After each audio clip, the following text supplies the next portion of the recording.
കുറേ പേര് പറഞ്ഞു 4-5 മക്കളല്ലേ ഷാജി, അവരെ നോക്കി മുന്നോട്ട് പോ എന്നൊക്കെ പറഞ്ഞു. കാര്യമൊക്കെ ശരി തന്നെയാണ്, അക്സെപ്റ്റ് ചെയ്യാൻ പറ്റും. കാരണം ഓരോരുത്തർ പറയുമ്പോൾ ഓരോരോ കാര്യങ്ങൾ പറയുമ്പോൾ ചില ഭാഗത്ത് നിന്ന് നോക്കുമ്പോൾ അത് ശരിയെന്ന് എനിക്ക് തോന്നുന്നുണ്ട്. ഭർത്താവ് മരിച്ചിട്ട് വിധവയാവുകയോ അതല്ലാന്നുണ്ടെങ്കിൽ ഭർത്താവ് കാര്യം തീർത്തിട്ട് വീട്ടിലിരിക്കുകയോ ചെയ്യുന്ന കുട്ടികളുള്ള ഉമ്മമാര് അല്ലെങ്കിൽ കുട്ടികളുള്ള സ്ത്രീകൾക്ക് സന്തോഷകരമായി ജീവിക്കാൻ പാടില്ല എന്ന് നമ്മുടെ നാട്ടിൽ വല്ല നിയമം ഉണ്ടോ? ഞാൻ ചോദിക്കുകയാണ് കേട്ടോ. കാരണം ഞാൻ കണ്ടിട്ടുണ്ട് ഒരുപാട് സ്ത്രീകൾ ചിലപ്പം വിവാഹം കഴിഞ്ഞ് ഒരുപാട് കാലം നല്ല സന്തോഷത്തോടു കൂടെ ജീവിച്ച് പെട്ടെന്നൊരു ദിവസം ഭർത്താവ് മരിച്ചു, അതിനുശേഷം 1-2 കുട്ടികളെ അല്ലെങ്കിൽ 3-4 കുട്ടികളൊക്കെ മാത്രമായിട്ട് ആ സ്ത്രീ ഒതുങ്ങി ജീവിക്കേണ്ടുന്ന ഒരവസ്ഥ. ആ ഒരു സ്ത്രീക്ക് കല്യാണം നിനക്കൊന്ന് കഴിക്കണോ എന്ന് പോലും ചോദിക്കാൻ ആളുകൾ നിൽക്കാറില്ല. ആ സ്ത്രീ അങ്ങോട്ട് പറയൂല, എന്നാൽ ആളുകൾ അങ്ങോട്ട് സമ്മതിക്കൂല എന്നുള്ള പോലെ. ഇനിയിപ്പോൾ ഇൻ കേസ് ആ സ്ത്രീ മുന്നോട്ട് വന്ന് എനിക്ക് കല്യാണം കഴിക്കാൻ താല്പര്യമുണ്ട് എന്ന് പറയുമ്പോൾ അവരെ ചവിട്ടി താഴ്ത്താൻ ഒരുപാട് പേരുണ്ടാവും. നിനക്ക് ഇനിയും രണ്ടാമത്തെ ഒരു കല്യാണത്തെക്കുറിച്ച് നീ ചിന്തിക്കുന്നുണ്ടോ? എന്തിനാണ് നീ ചിന്തിക്കുന്നത്? നിനക്ക് ഇത്ര മക്കളില്ലേ, ഇവരെ വളർത്തി വലുതാക്കണ്ടേ, ഇവരെ അനാഥരാവൂലേ, അങ്ങനെ ആവില്ലേ ഇങ്ങനെ ആവില്ലേ എന്നൊക്കെ ചോദിച്ചിട്ട് പല രീതിയിൽ കുറ്റപ്പെടുത്തുന്ന ഒരുപാട് മനുഷ്യന്മാരെ ഞാൻ കണ്ടിട്ടുണ്ട്. എൻ്റെ ലൈഫിൽ തന്നെ ഇതുപോലെയുള്ള 1-2 ആളുകളുടെ കേസസ് അറിയുന്നത് കൊണ്ടാണ് ഞാനൊരു വീഡിയോ എടുത്തിട്ട് ചെയ്യുന്നത്. അപ്പോൾ ഞാനിന്ന് നിങ്ങളോട് സംസാരിക്കാൻ പോകുന്നത് യൂട്യൂബർ ആയിട്ടുള്ള ഷാജിദ ഷാജി എന്ന് പറഞ്ഞ സ്ത്രീയുടെ കഥയാണ്. ഭർത്താവ് മരിച്ചു, 5 ആൺകുട്ടികളുണ്ട്. എല്ലാം ചെറിയ ചെറിയ ചെറിയ കുട്ടികളാണ് കേട്ടോ. 5 ആൺകുട്ടികളുണ്ട്. അവരൊരു Q&A ഇട്ടിട്ടുണ്ടായിരുന്നു.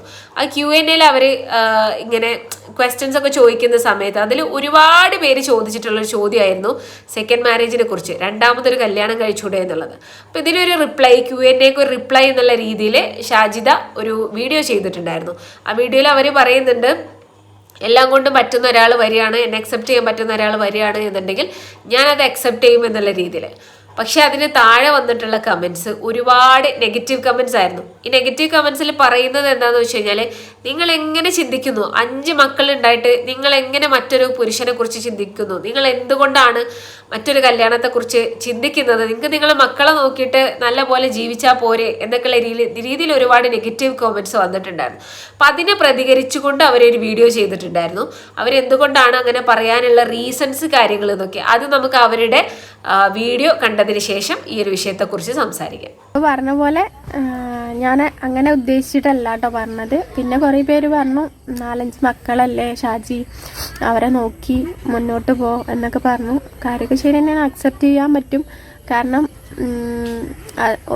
ഓരോരുത്തർ പറയുമ്പോൾ ഓരോരോ കാര്യങ്ങൾ പറയുമ്പോൾ ചില ഭാഗത്ത് നിന്ന് നോക്കുമ്പോൾ അത് ശരിയെന്ന് എനിക്ക് തോന്നുന്നുണ്ട്. ചിലപ്പോൾ എൻ്റെ സാഹചര്യത്തിൽ നിന്ന് നോക്കുമ്പോൾ അല്ലെങ്കിൽ നമ്മുടെ സിറ്റുവേഷൻ അങ്ങനത്തെ ഉള്ളതൊക്കെ നോക്കുമ്പോൾ എന്താ പറയുക, കൂടെ ഒരു സപ്പോർട്ടിന് ഒരാളുള്ളത് നല്ലതാണെന്ന് എനിക്ക് തോന്നുന്നു. അതുകൊണ്ട് ഞാൻ അങ്ങനെ റിപ്ലൈ കൊടുത്തത്.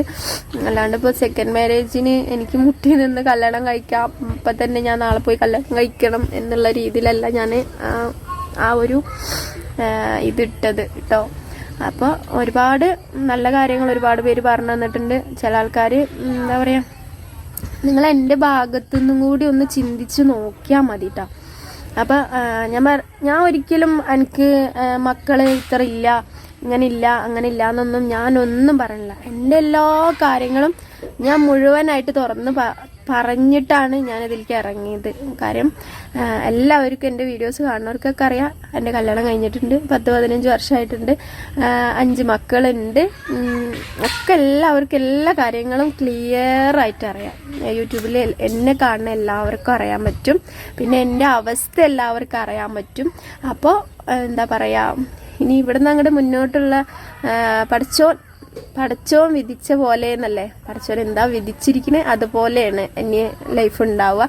ചിലപ്പോൾ നല്ല തീരുമാനമായിരിക്കും എന്ന് വിചാരിക്കുന്നു. അല്ലെങ്കിൽ ചിലപ്പോൾ പടച്ചോൻ അതെനിക്ക് വിധിച്ചിട്ടില്ലെങ്കിൽ അങ്ങനെ മക്കളുടെ കൂടെ മാത്രം ജീവിച്ച് പോകാനാണെങ്കിൽ അങ്ങനെ ആയിരിക്കും. അതൊക്കെ പടച്ചോൻ്റെ വിധി പോലെ ഇരിക്കും. അപ്പോൾ നിങ്ങളൊന്ന് മനസ്സിലാക്കണം. ചില ആൾക്കാരൊക്കെ എന്തോ പറഞ്ഞത് തെറ്റായിപ്പോയി അങ്ങനെ ഇങ്ങനെ എന്നൊക്കെ. അങ്ങനെ തെറ്റായിപ്പോയി എന്നൊന്നും എനിക്ക് തോന്നണില്ല. നമ്മുടെ ഭാഗത്ത് നിന്ന് ചിന്തിച്ച് നോക്കിയാൽ മനസ്സിലാക്കാൻ പറ്റും. ലൈഫിൽ എപ്പോഴും ഒരു നമ്മളെ മനസ്സിലാക്കണം കേട്ടോ. നമ്മളെ ചതിച്ചിട്ട് ഇട്ടിട്ട് പോണതോ അല്ലെങ്കിൽ കാര്യം നമ്മളെ ഇതാക്കിയിട്ട് പോണതോ അല്ലെങ്കിൽ കല്യാണം കഴിഞ്ഞിട്ട് കൂടെ കല്യാണം കഴിഞ്ഞ് വൈഫും മക്കളും ഉണ്ട് എന്നിട്ട് വേറൊരു കല്യാണം കഴിക്കാൻ ഉദ്ദേശിക്കുന്നവരെന്നെല്ലാം ഞാൻ പറഞ്ഞത്. അങ്ങനെ ആരും ഉദ്ദേശിച്ചിട്ട് എന്താ പറയുക പറയും വേണ്ട, എനിക്ക് വിളിക്കും വേണ്ട കേട്ടോ. ഞാൻ അങ്ങനെ ഉദ്ദേശിച്ചിട്ടല്ല. അല്ലാണ്ട് തന്നെ ഉണ്ടാവുമല്ലോ നമ്മളെ മനസ്സിലാക്കാനും കൂടെ നിൽക്കാനും സപ്പോർട്ട് ചെയ്യാനും മക്കളെ അതുപോലെ സ്നേഹിക്കുന്ന ഒരുപാട് പേരുണ്ടാവും എന്ന് എനിക്ക് ഞാൻ വിചാരിക്കുന്നു. പിന്നെ ഒരിക്കലും ഇക്കാരുടെ കൂടെ ജീവിച്ചത് മറന്നിട്ടോ ഇതായിട്ടോ അല്ല. നമ്മുടെ സിറ്റുവേഷൻ സാഹചര്യം ഒക്കെ നോക്കിയിട്ടാണ് നമ്മൾ അങ്ങനെ പറയുന്നത്. ഇതുവരെ ജീവിച്ചു വന്ന ലൈഫ് അങ്ങനെയൊക്കെ ആയിരുന്നു. ഇനി ഇവിടുന്ന് അങ്ങോട്ടുള്ള ലൈഫ് എങ്ങനെയാണെന്ന് എനിക്ക് അറിയില്ല. ഇവരോട് ചോദിച്ചിട്ടുണ്ടായിരുന്ന ചോദ്യം സെക്കൻഡ് മാരേജിനെ കുറിച്ചായിരുന്നു. അപ്പൊ അതിൽ ഇവര് പറയുന്നുണ്ട്, എനിക്ക് രണ്ടാമതൊരു കല്യാണം കഴിക്കാൻ താല്പര്യമുണ്ട്, പക്ഷെ അത് ഞാൻ ചുമ്മാ ആരെങ്കിലും വലിച്ചു വാരി അങ്ങോട്ട് വരുന്നവരെ കിട്ടുക എന്നുള്ളതല്ല, എന്നെ മനസ്സിലാക്കാൻ പറ്റുന്ന, എൻ്റെ 5 കുട്ടികളെയും അക്സെപ്റ്റ് ചെയ്യാൻ പറ്റുന്ന, എൻ്റെ ഇക്കാനെ പോലെ എന്നെ ട്രീറ്റ് ചെയ്യാൻ പറ്റുന്ന ഒരാളെയാണ് ഞാൻ കെട്ടാൻ ആഗ്രഹിക്കുന്നത്. അതിൽ അവര് വളരെ കൃത്യമായിട്ട് പറയുന്നുണ്ട്, എനിക്ക് ഒരു സെക്കൻഡ് മാരേജിലുള്ള ഒരാളോ അതല്ലാന്നുണ്ടെങ്കിൽ സെക്കൻഡ് മാരേജിന് വരുന്ന ആദ്യത്തെ ഭാര്യ അറിയാതെ വരുന്ന ഭർത്താവ് അങ്ങനെയോ അതല്ലാന്നുണ്ടെങ്കിൽ മോശമായ രീതിയിലുള്ളതൊന്നും വേണ്ട. എൻ്റെ 5 മക്കളെ അക്സെപ്റ്റ് ചെയ്യാൻ പറ്റുന്ന, എൻ്റെ സത്യങ്ങളെല്ലാം അറിയുന്ന ഒരാളെ ആണ് എനിക്ക് കല്യാണം കഴിക്കാൻ താല്പര്യം എന്ന് പറയുന്നുണ്ട്. ഇക്കാനോട് സ്നേഹമില്ലാഞ്ഞിട്ടല്ല, അതൊരിക്കലും മറക്കാൻ കഴിയില്ല. പക്ഷേ ചില ജീവിത സാഹചര്യങ്ങളിൽ എനിക്ക് അങ്ങനെ ഒരു തീരുമാനം എടുക്കേണ്ടി വരികയാണ് എന്നുള്ളതാണ്. സത്യത്തിൽ നമ്മുടെ നാട്ടിലെ സ്ത്രീകൾക്ക് രണ്ടാം കല്യാണത്തെക്കുറിച്ച് ചിന്തിക്കാൻ തന്നെ മടിയാണ്.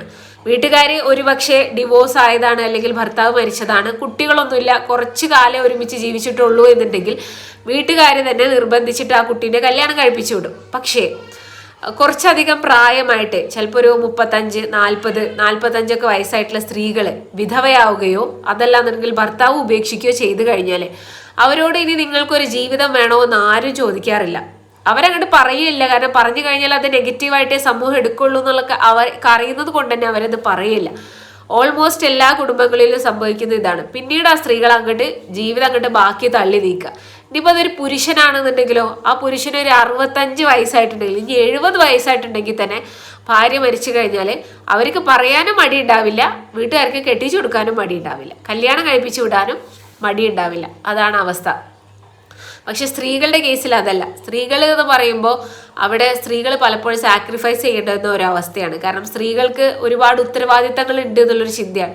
പ്രത്യേകിച്ച് മക്കളും കൂടി ഉണ്ടെന്നുണ്ടെങ്കിൽ ഈ മക്കളെ വളർത്തി വലുതാക്കേണ്ടുന്ന ചിന്ത ആർക്കാണ്? ഉമ്മാക്കാണ്. അപ്പോൾ ഉമ്മ വേറെ കല്യാണം കഴിച്ച് പോയി കഴിഞ്ഞാൽ ഈ മക്കൾ ആരും നോക്കുന്നുള്ളൊരു ചിന്ത. ഒരു പരിധി വരെ അത് ശരിയാണ്. പക്ഷേ അതെല്ലാം അക്സെപ്റ്റ് ചെയ്യാൻ പറ്റുന്ന നല്ല ആലോചനകൾ വന്നു കഴിഞ്ഞാൽ അവരെ കെട്ടിച്ചയച്ചൂടെ? അതല്ലാതെ അവരുടെ ഇപ്പോൾ ഒരു 35 വയസ്സിൽ, ഒരു 40 വയസ്സിൽ, 45 വയസ്സിലൊക്കെ ഭർത്താവ് മരിക്കേ അല്ലെങ്കിൽ ഡിവോഴ്സ് ആവുകയൊക്കെ ചെയ്ത സ്ത്രീകളെ എന്തിനാണ് അവരുടെ ശിഷ്ടകാലം ഒറ്റയ്ക്ക് ജീവിക്കുന്നത്? മനുഷ്യനെന്ന് പറഞ്ഞു കഴിഞ്ഞാൽ ഒരു സഹജീവിയാണ്. എപ്പോഴും നമ്മുടെ കൂടെ ഒരു പാർട്ട്ണർ ഉണ്ടാകുമ്പോഴാണ് നമുക്ക് നമ്മുടെ സന്തോഷങ്ങളും സങ്കടങ്ങളും ജീവിതമൊക്കെ ഒരുപോലെ ഷെയർ ചെയ്യാനും അതുപോലെ തന്നെ മുന്നോട്ട് കൊണ്ടുപോകാനും കഴിയുള്ളൂ. ജീവിതത്തിൽ അർത്ഥമുണ്ടാകുന്നത് നമ്മുടെ ജീവിതത്തിൽ ആരുടെയെങ്കിലൊക്കെ പ്രസൻസ് ഉണ്ടാകുമ്പോഴാണ്. ഓഫീസിൽ നിന്ന് വരുന്ന ഭർത്താവിനെ കാത്തിരിക്കുന്ന ഭാര്യ, അതല്ലാന്നുണ്ടെങ്കിൽ 2 പേരും ജോലിക്ക് പോകുന്നവരാണെങ്കിലും രാത്രിയിൽ കാണാലോ എന്നുള്ള ആഗ്രഹം, അങ്ങനെ കുറേ പ്രതീക്ഷകൾ, മക്കളുടെ കൂടെ ടൈം സ്പെൻഡ് ചെയ്യാനുള്ള പ്രതീക്ഷകൾ, ഇതെല്ലാം ഉണ്ടാകുമ്പോഴാണ് ഒരു മനുഷ്യൻ്റെ ജീവിതം അർത്ഥവത്താവുന്നത്. പക്ഷെ പലപ്പോഴും ആളുകൾ ഇതൊന്നും ചിന്തിക്കുന്നില്ല. പലപ്പോഴും പല ആളുകളും സെൽഫിഷാണ്. ഇനിയിപ്പം രണ്ടാമതും ഇവളെ കെട്ടിച്ചയക്കുമ്പോൾ ആളുകൾ എന്ത് പറയും? അതെന്തായിരിക്കും? ഇനിയിപ്പോൾ സ്ത്രീകൾക്ക് തന്നെ ഉണ്ട് കേട്ടോ അങ്ങനത്തെ ഒരു ചിന്ത. അവരുടെ ഉള്ളിൽ കല്യാണം കഴിക്കാൻ ആഗ്രഹം ഉണ്ടാവും, പക്ഷെ അവരത് തുറന്ന് പറയില്ല. പറഞ്ഞു കഴിഞ്ഞാൽ എന്നെക്കുറിച്ച് എന്താണ് ആളുകൾ ചിന്തിക്കുക എന്നുള്ളൊരു പേടിക്ക് പുറത്ത് അവരതാരും പുറത്ത് പറയില്ല. ശരിക്കത് പറയാ വേണ്ടത്. ഞാൻ ഈ ഷാജിയുടെ വീഡിയോ കണ്ട സമയത്ത് എനിക്ക് ഭയങ്കര സന്തോഷം തോന്നി. സാധാരണ ഈ 5 മക്കളൊക്കെ ഉള്ള ഒരു ഉമ്മയാണെന്നുണ്ടെങ്കിൽ രണ്ടാം കല്യാണത്തെ കുറിച്ച് ചിന്തിക്കുകയില്ല. കാരണം ചിന്തിച്ചു കഴിഞ്ഞാൽ ഈ 5 കുട്ടികളെ എന്ത് ചെയ്യും അല്ലേ? അപ്പോൾ ഇവിടെ എന്താണെങ്കിലും ഷാജിദ എടുത്ത സ്റ്റാൻഡ് എനിക്ക് ഭയങ്കരമായിട്ട് ഇഷ്ടപ്പെട്ടു. അതുകൊണ്ടാണ് ഞാനിങ്ങനെ ഒരു വീഡിയോ ചെയ്യാമെന്ന് വിചാരിച്ചത്. ഷാജിദ ഓപ്പണായിട്ട് പറയുന്നുണ്ട്, എനിക്കൊരു 2ാം വിവാഹം വേണം, പക്ഷെ അത് ജീവിത സാഹചര്യങ്ങൾ കൊണ്ടാണെന്ന്. ഇപ്പം ജീവിത സാഹചര്യം അല്ലെങ്കിലും മനുഷ്യൻ്റെതായിട്ടുള്ള നീഡ്സും അതുപോലെ തന്നെ ഇമോഷണൽ കംഫർട്ട് കാര്യങ്ങളെല്ലാം വേണം. അതൊരിക്കലും ഒരു ഉമ്മയുടെ അടുത്ത് നിന്നോ ഒരു ഉപ്പയുടെ അടുത്ത് നിന്നോ സഹോദരങ്ങളുടെ അടുത്ത് നിന്നോ കിട്ടിയാൽ ചിലപ്പോൾ അത് റെഡി ആയിക്കൊള്ളുന്നില്ല. നമ്മളുടെ ഇൻറ്റിമേറ്റ് പാർട്ട്ണറായ ഒരാളെ അടുത്ത് നിന്ന് ചിലപ്പോൾ തോളിലൊരു തട്ടൽ മതിയാവും നമ്മുടെ പ്രശ്നങ്ങളൊക്കെ തീരാൻ.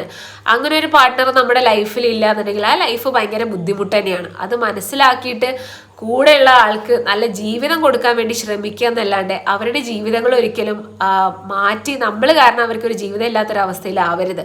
നമ്മുടെ കുടുംബത്തിൽ എവിടെയെങ്കിലും ഇതുപോലെ പെൺകുട്ടികൾ ഡിവോഴ്സ് ആയിട്ടോ അല്ലെങ്കിൽ ഭർത്താവ് മരിച്ചിട്ടൊക്കെ ഇരിക്കുന്ന ആളുകളുണ്ടെങ്കിൽ അവർക്കൊരു ജീവിതം കൊടുക്കുന്നതിനെ കുറിച്ച് ചിന്തിക്കുക. അത് നല്ല കാര്യമാണ്, അതല്ലാതെ ഒരിക്കലും അതൊരു മോശപ്പെട്ട കാര്യമല്ല. മക്കൾ എന്ന് പറയുന്നത് അതൊരു റെസ്പോൺസിബിലിറ്റിയാണ്, അല്ല എന്ന് പറയുന്നില്ല. പക്ഷെ ആ റെസ്പോൺസിബിലിറ്റി നിറവേറ്റാൻ പറ്റുന്ന രീതിയിൽ അവരെ വിവാഹം കഴിപ്പിച്ച് പറഞ്ഞയച്ചു കഴിഞ്ഞാൽ അവർക്കൊരു ജീവിതം ഉണ്ടാവും. പിന്നീട് അവരുടെ സന്തോഷമുള്ള ഒരുപാട് കാലങ്ങൾ നമുക്ക് കാണാൻ വേണ്ടി പറ്റും. ഒറ്റപ്പെട്ട് ജീവിക്കുന്നതിൽ വലിയ രസമൊന്നുമില്ല. ഒറ്റപ്പെടൽ എന്ന് പറയുന്നത് വല്ലാത്തൊരു വേദനയാണ്. അത് അനുഭവിക്കുന്ന ആളുകൾക്ക് അറിയുള്ളൂ. ഇപ്പോൾ ഒരു ഉമ്മ, നിങ്ങളൊന്ന് വിചാരിച്ചു നോക്കൂ, ഒരു ഉമ്മ മക്കളെ വിചാരിച്ചുകൊണ്ട് അവർ വിവാഹം ഒന്നും കഴിക്കാതെ ജീവിച്ച് മക്കളെ വളർന്ന് വലുതാക്കി. അതിനുശേഷം ഈ മക്കളുടെ എല്ലാവരുടെയും കല്യാണം കഴിഞ്ഞു, അല്ലെങ്കിൽ തുടർ പഠനത്തിന് ശേഷം അവർ പോയി, അല്ലാന്നുണ്ടെങ്കിൽ ജോലി കിട്ടി വേറെ രാജ്യങ്ങളിലേക്ക് പോയി. ഈ ഉമ്മ ഇവിടെ ഒറ്റക്കാവല്ലേ? ഉമ്മ ആർക്ക് വേണ്ടി എത്രയും കാലം ജീവിച്ചത്? അവരെല്ലാം വിട്ടുപിരിഞ്ഞു പോയി. ആ ഒരു സമയത്തെങ്കിലും അവരുടെ ലൈഫിൽ കംഫേർട്ടായിട്ട് ഒരാൾ വേണ്ടേ? അതിനെക്കുറിച്ച് അവർ ചിന്തിക്കണ്ടേ? ഇതാണ് എനിക്ക് തോന്നിയത് കേട്ടോ. അപ്പോൾ ഷാജി ചെയ്തത് നല്ലൊരു മെസ്സേജാണ്. സമൂഹത്തിന് എടുക്കാൻ പറ്റിയൊരു വലിയ കാര്യം അതിനകത്തുണ്ട്. അതുകൊണ്ടാണ് ഞാൻ ഈ ഒരു വീഡിയോ കോട്ട് ചെയ്തിട്ട് ഒരു വീഡിയോ ചെയ്തത്. അപ്പോൾ ഐ ഹോപ്പ് ഈ ഒരു സന്ദേശം ആളുകളിലേക്ക് എത്തട്ടെ എന്ന് ഞാൻ പ്രതീക്ഷിക്കുന്നു. ഒരു നല്ല മെസ്സേജായിട്ട് എടുക്കാം. ഓക്കെ, അപ്പോൾ താഴെ വന്നിട്ട് ആരും പൊങ്കാലിടാനൊന്നും നിൽക്കരുത്. So that's it for today. നിങ്ങൾക്ക് എന്തെങ്കിലും പറയാനുണ്ടെങ്കിൽ താഴെ കമൻറ്റ് ചെയ്തോളൂ. Will see the next video. By.